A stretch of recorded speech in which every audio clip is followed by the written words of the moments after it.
colleague, so we actually basically thought of learning it from scratch. From scratch, whatever we learned it little bit, we unlearned it and started from the scratch. And last 5 years it has been done. Of course, there are several misses because we travel and we miss something, but many aspects of the training that is with us. And I even taught my child, of course not this one, because I felt that this is something for a teacher's level. So at least what I taught her, this one, Surya Namaskar and Pranayam. Good. So daily she goes to school after doing this. That's wonderful. Around 5:30 in the morning. She does. So this is something holistic thing that we have to learn, and something it is I think it should be taught at schools, but unfortunately it is not happening.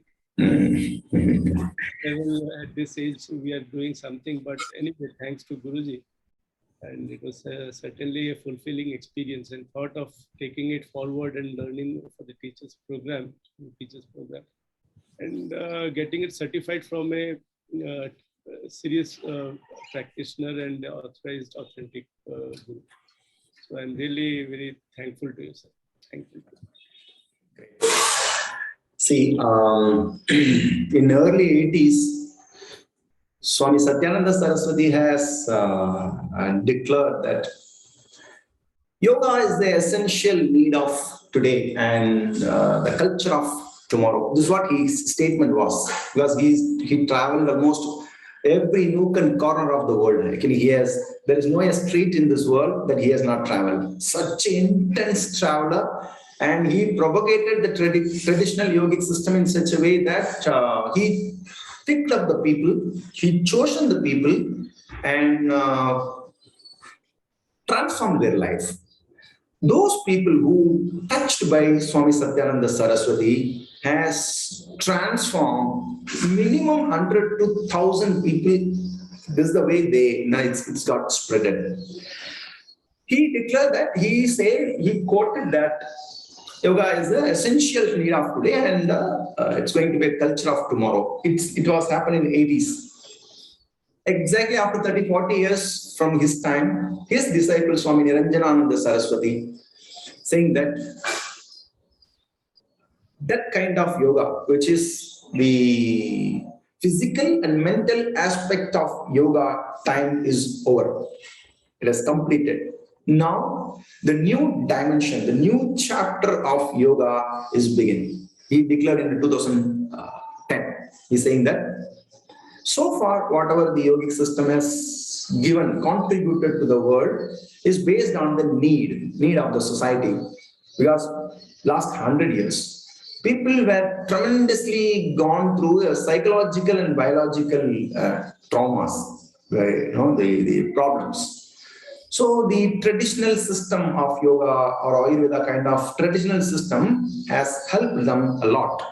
Now the humanity, the consciousness of the human being are evolved in such a way that no more physical and mental aspect is required, because the modern science has taken up that challenge.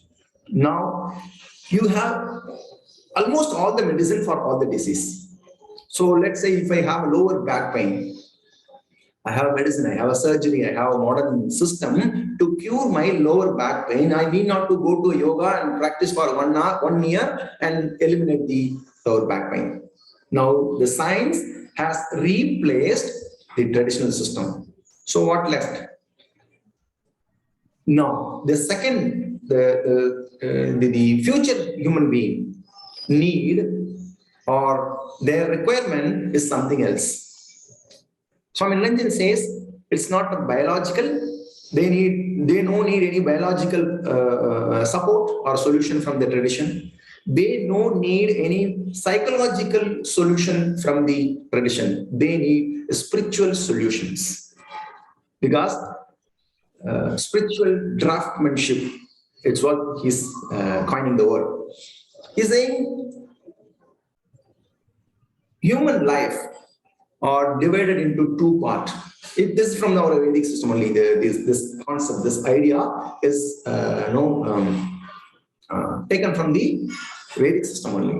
It's called Dvija concept. Dvija means two times, the reborn, the second birth kind of.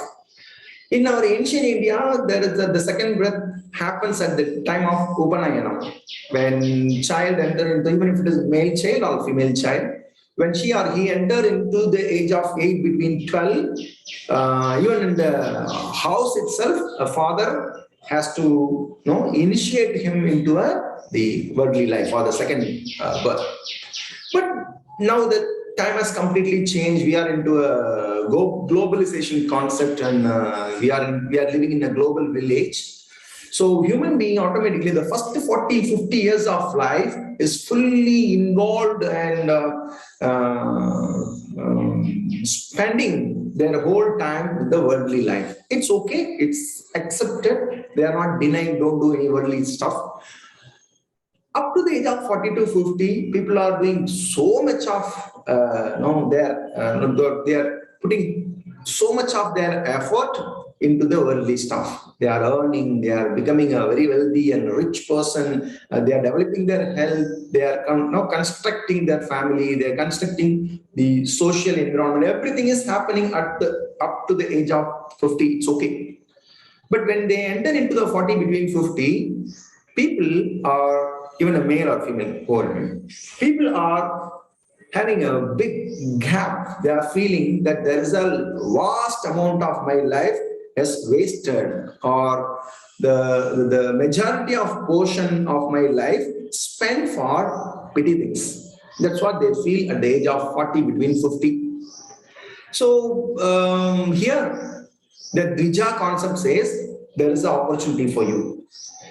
When you enter into the second stage of life, if you really want to uplift your life, there is only one chance. It's called sadhana.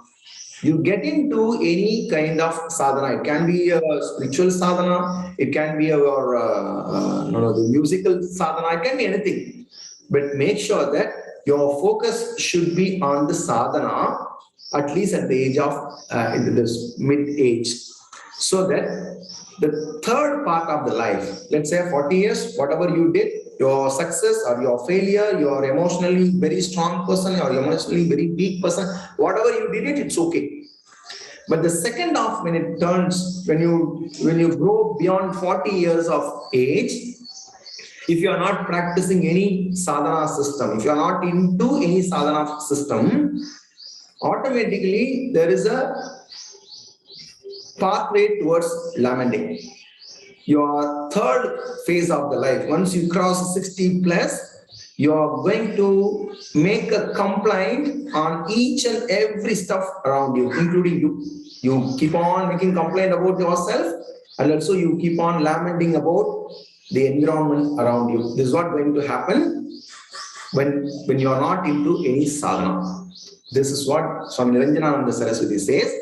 Utpadan, that means the upliftment is possible only through sadhana. So that the Dvija concept, the second birth, the reborn is possible by sadhana. So sadhana means what? Doing asana practice or doing pranayama practice. It can be anything, as I said, it can be anything. But the sadhana should be transform yourself on day-to-day basis. Last week, on the particular situation, you held out, you are very arrogantly behaved, whatever you did it. If you are into a sadhana, after 1 year, the same situation arises. You will behave or you will react for that situation in some other way. Or you will handle those situations in a better manner. This is what the sadhana will give you. So handling the situation is one part. Is this enough? Really, actually, traditional systems or the kind of SATYAM Yoga system says it is not enough actually, unless until you transform yourself and you touch the other's life. You will never feel contentment in your system. If you really want to be contentment or fulfilled personality, a complete personality, Not only that you get transformed, you also get transformed, but at the same time you touch the life of the others. By touching the life of the others, penetrating into their system and touch their core will take you towards the higher dimension. So that the intuitiveness will automatically will rise. You need for knowledge, you can read some book, you can listen some lectures, your knowledge will get developed. It's not an issue. But intuitiveness is very core, very important thing in our life. So intuitiveness, if you really want to cultivate, or if your intuitiveness really want to be developed, you have to touch the other's life. It is possible through, once the self-transformation is the first criteria, and the sadhana. Through sadhana, you can get this self-transformation so that you can touch the other's life. This is the framework given by the Niranjananda Saraswati. So Swami Satyananda says the yoga system is an essential need. Swami Niranjananda Saraswati says it's not essential need now. That time is over. Now you have to get transform yourself, and also you touch the other's life so that really you can grow well. So what I have to do? So he puts a word, or he coined the word from Kashmir Saivism. There is a word called Supatrata. Supatrata means su means the auspiciousness. Are you appropriate vessel or the patrata of receiving anything from the higher dimension? Are you eligible to receive the auspiciousness from the higher dimension? Because the higher dimension is ready to pour its auspiciousness into you. But if you are not ready, if your system is not ready, automatically that auspiciousness, the amritam, will go in a vain, it will go waste. So that's the reason they say, or Swami Niranjananda Saraswati or Abhinav Gupta kind of these scholars says, make yourself supatrata. So it's a kind of amrita kalas. We all, the deity Dhanvantri, he is holding in his right hand the amrita kalas. In this pot, amritam is kept. So we have to become a amrita kalasam, the pot, by practicing into or by following into a sadhana system. Why Lord Vishnu has chosen the Garuda? Because he is a supatrata. He is a kind of person, or he is a kind of vessel, the vehicle who can carry the Lord Mahavishnu. So, in our Indian Vedic system, Garuda considered as a jnanam. So, Mahavishnu can sit in the jnanam only. He cannot sit in a donkey. He cannot sit in somewhere else. So, the Mahavishnu kind of person, if we really want to come and sit on our shoulder, we must become a supatrata. We must become like a Garuda so that Mahavishnu can come and sit on our shoulder. This is what our traditional system says. Make yourself eligible to receive the amrutam from higher dimension. So the second important thing, one is the upliftment of life is very important. It will happen through the sadhana. At the same time, by sadhana, you will also become a supatrata, the auspicious vessel or vehicle, so that a higher dimension can flow on you, or it can carry you, or you can carry them, kind of. This is the second chapter. So the yogic system, which derived from Sankhya philosophy and other Indian Vedic philosophies, the yogic system in this century providing you such practices, such a sadhana, that it can make you supatratam very quick. That's why the sadhana is required. Because there are so many sadhanas are there. Almost in Bhakti tradition itself, there are 112 sadhanas are there. In Pranayama tradition itself, there are 108 kind of pranayama is there. So there are The practices are plenty. Only thing is, what kind of practice suits me is very important. So in this course, what we are planning for this teacher training course is into a two-dimensional practice. One, the first base is to transform our own self from whatever, wherever we are now. I'm not saying all the people are suffering, the yoga will heal them. I'm not putting it in that way. I'm saying wherever we are, first we must understand, we must know, we must have the awareness that where am I standing in my life. So it's the first phase. So the first 6 months of practice will make a person to transform from wherever he or she are standing. So first phase is to self-learning. And the second phase, after 6 months period, we will have the experience based on this last 6 months experience. We will try to touch the other's life, or we'll try to learn how to teach yoga to the others. Because just teaching asanas, just teaching the pranayama is not actually a yoga considered as even according to traditional yogic system.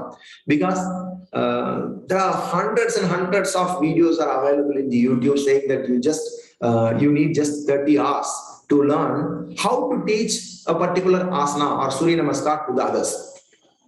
It is not going to work out hereafter. Because there's a scholar, there's a thinker called Yuval Noah Harari. He's saying, already he declared 5 years back, he said, there is a device, there's an app which biotronic apps are there. These apps are nothing but based on my biological system, it will suggest you the practice, it will suggest me certain practices. I have to do that practice for 15 minutes, that's all, my entire biological problem will solve. I can go for my work. So even yoga teachers' job is going to completely vanish. Completely, it's going to the entire job is going to be they are going to find out. Because this app, they are developing that app. This app is going to take care of my entire problem. Let's say how my lungs capacity is, how my lungs side wall, the side lobe of the lungs thinness or the thickness. Everything is going to measure by just holding in my hand, just reading my pupil. This is what going to happen just by app. It can measure my entire biological system and it can provide me a perfect, appropriate solution for the practices. If that app is available for the free of cost, why people will come to us and learn yoga? So, just teaching of asana, pranayama, few stretches for few bendings will not going to help hereafter. So, what's going to help? Unless until you touch that person's core. The moment you saw a person and he's standing, the posture is wrong, or you know that by just looking at him, you are directly penetrated into his personality and saying that yesterday night you're not slept off, right? Do you have nightmares, right? If the moment you address his solution, just by looking him, you will become a yoga teacher. Not that just teaching few asanas and pranayamas. So it's not going to help you hereafter. So the second phase of this course is to transform others' life, or touching others' life is the aim of this course. But at the same time, we are going to follow the other traditional. So like we are going to take a support from the other traditional. So for example, modern medicine or the modern neuroscience is very important rather than the pseudoscience. If you wear tight cloth, your blood circulation will be spoiled, will be struck. Kind of, there are the meager amount of the very less quality based science will not follow. There are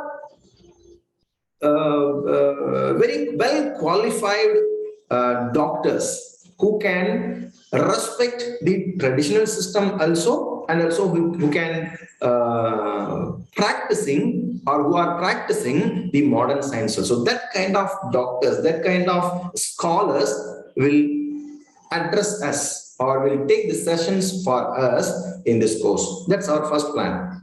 Not only from the modern medicine side, and also we will try to approach Ayurvedic system or tantric system or the yogini system to address us, so that we can have the sessions from other tradition also. Because yoga system, not only in yoga, in any Indian system, it's not a single entity. It is a combination of other tradition also. Most of the yoga practices came from Kashmir Saivism.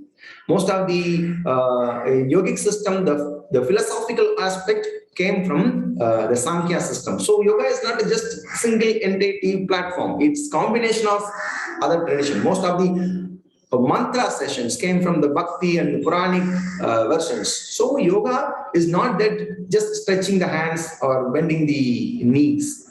It's a combination of the other 6 system also, along with the modern science also. So this is what we are going to learn. We are going to learn systems from the other scholars also. This is our number 1.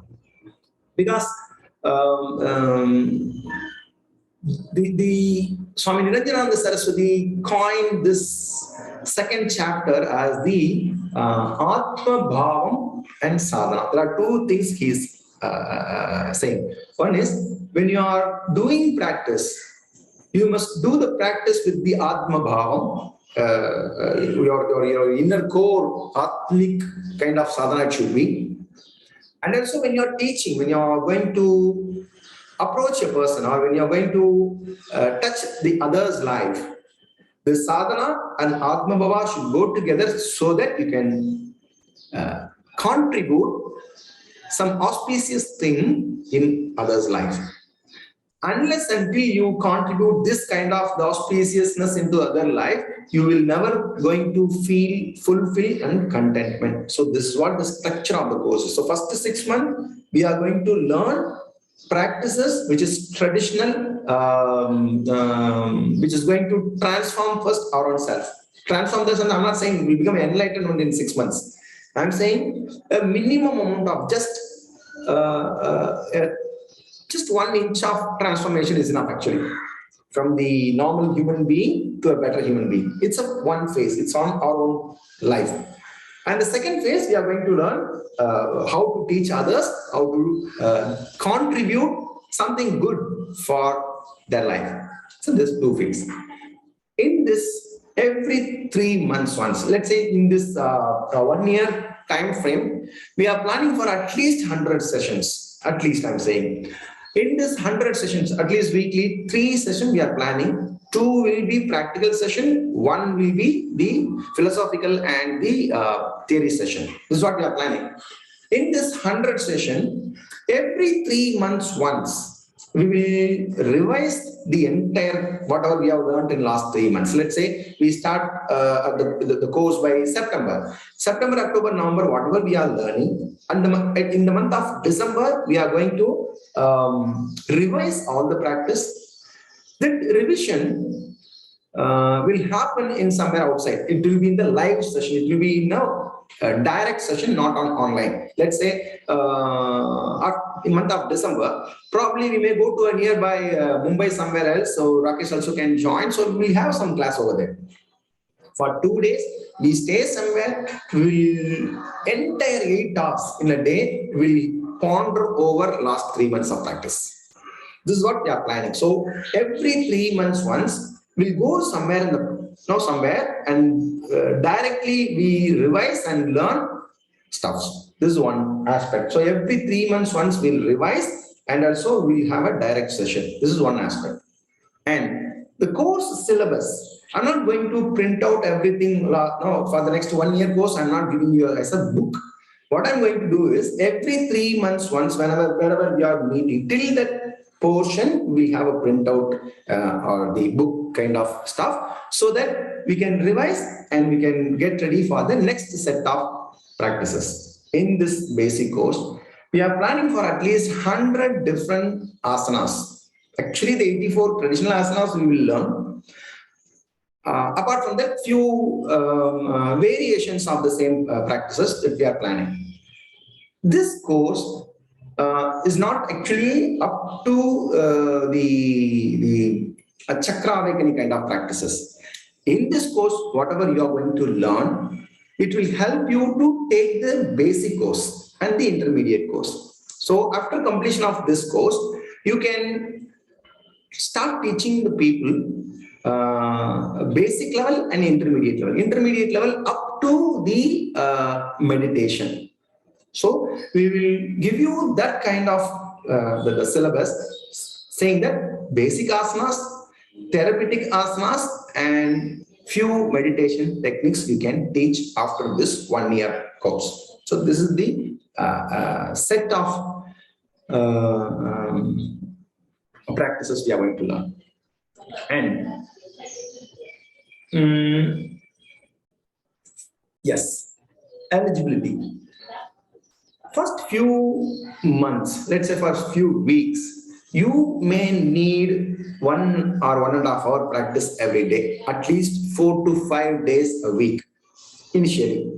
When the number of practice will get increased, or number of the portions or the philosophical or the theory aspect will get increased, you may need, sometimes after 3 months, you may need at least 3 hours of practice every day for at least 3 to 6 months.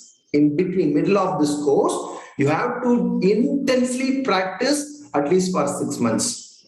On that time, you need at least 3 hours per day. So make your mind get ready to get into this kind of. Initially, we'll start with, gradually we will increase the pace. Then middle of the course, we will increase the time duration, or we increase the number of practices, we will increase the sadhana time, so that 3 to 4 hours in a day, you have to get into the practice mat. And in this course, we are planning to visit ashrams or gurukulas, or planning to visit few scholars in this course time. Whoever it's possible, they can join. I'm suggesting all of you will go and meet them, or be in the ashram for 2 or 3 days. These all other things is actually it's a combination of course. It's including the course structure itself. So this is what. So it's a 1 year course. Every 3 months we'll have revision, and after 3 to 4 months we'll have intense practice for 6 months. And end of the course, you will learn how to teach traditional asanas, traditional pranayama and dhyana, or the meditation techniques, to others. This is what the framework of the course. We are planning morning sessions based on your all your times availability. Morning session 2 days, evening session 1 day. So evening in the sense, it can be even if you all are available at, let's say, 9 o'clock in the night. So we'll have 9 to 10 session after your office hour, because I want this course to be very interactive and one-on-one kind of session, because I don't want to be just, I'm taking classes, you take notes and classes over. I don't want to be do that way. Let it be very interactive. That's the reason when every one of you is assembled, every one of you is available, then only the next session will happen. Let's say Monday morning we meet, we have 1.5 hour session. End of the session, we will decide that all 5 of you when are available for the next session. So once you all available in a particular day, let's say this Monday we met, and you all are saying that they will be available only on the next Monday. So we have session on only next Monday. So it's not that very hurry-burry. It's not that just within a 1 year framework we need to complete the course. We don't have any kind of that time frame. The 1 year course may be completed in even 10 months, or it can go up to 1.5 years. We don't know. Based on the learnings, based on the experience, based on the transformation, this course will take shape on its own. So this is our idea. And most of the time, let us have very interactive session, like one-on-one session, like we are have a very good friendly conversation with with us.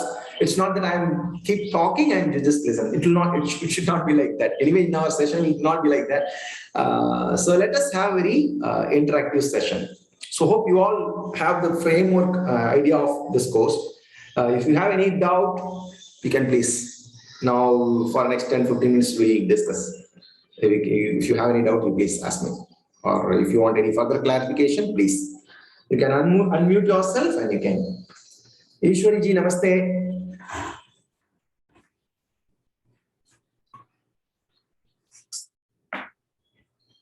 Yeah.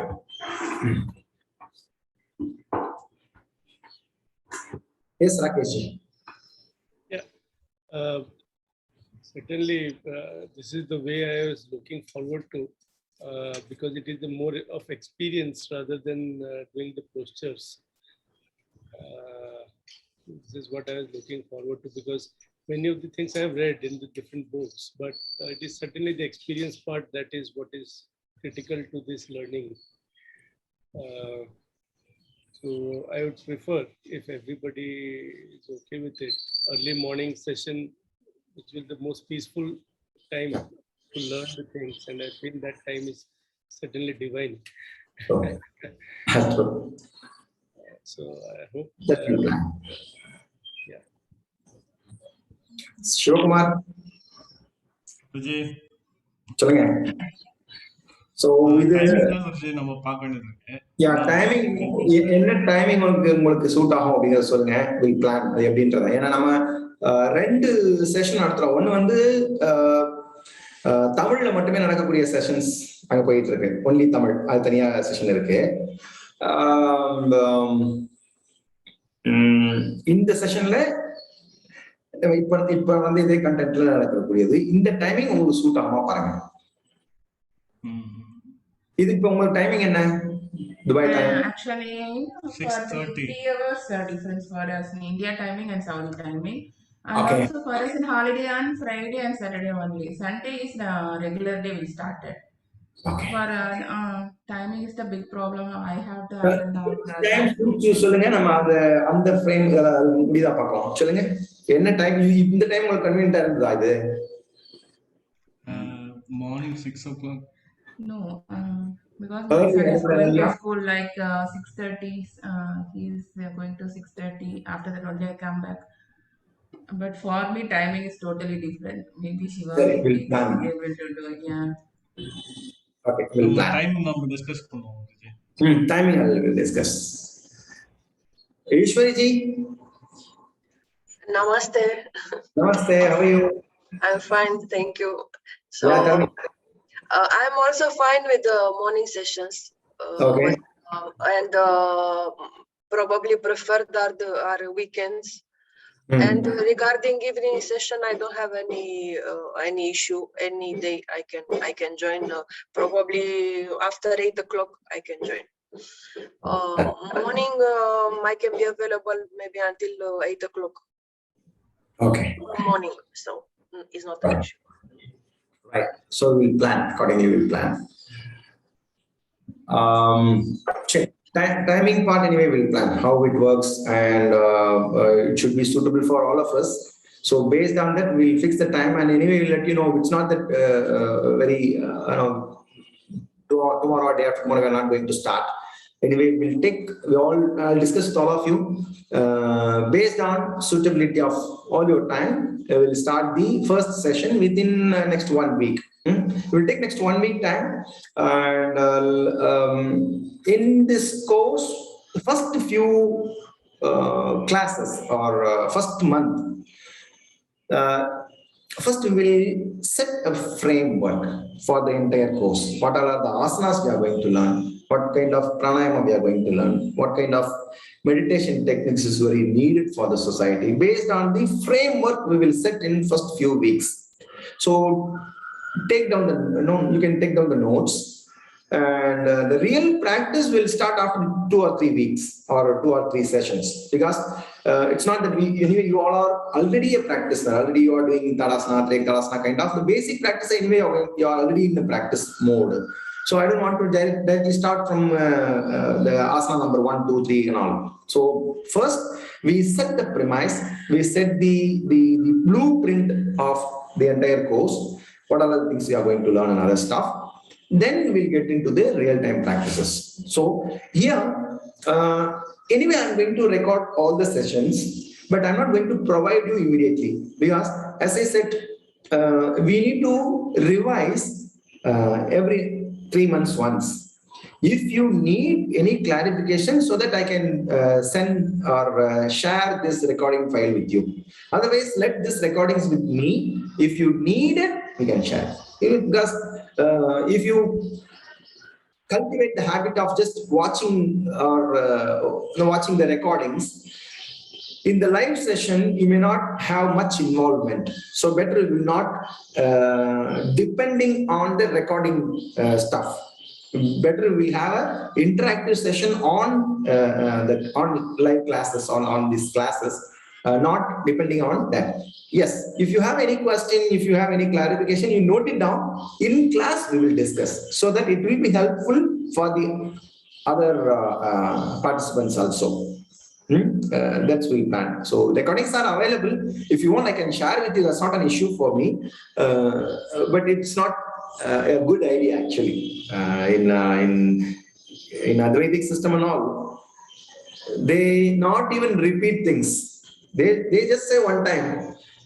Taking or not taking, it's up to you. We'll just say one time. That's all. So we'll not be very that stringent norms. At least we have a recording version. If you need, I can share with you. Right. So we'll conclude the session, and anyway, I'll call each one of you, and we'll fix the time with the availability of all our time. Until then, that's all. So thank you very much. If you have any question, you can just call me. Otherwise, that's not an issue for me. Anytime you can call me between 10 to 5, 6 o'clock, I'm available. If you want to have a late night session like 10 or 9 o'clock, 9:30, if you want to call, you can call me up to 10 o'clock. I'm available to take your calls. Okay. Yeah. So thank you, Ernest. Thank you, Rakesh ji. Thank you, Shiva. And thanks, Ishwari. Thank you, Shiva. Thank you. Thank you very much. Thank you. Thank you.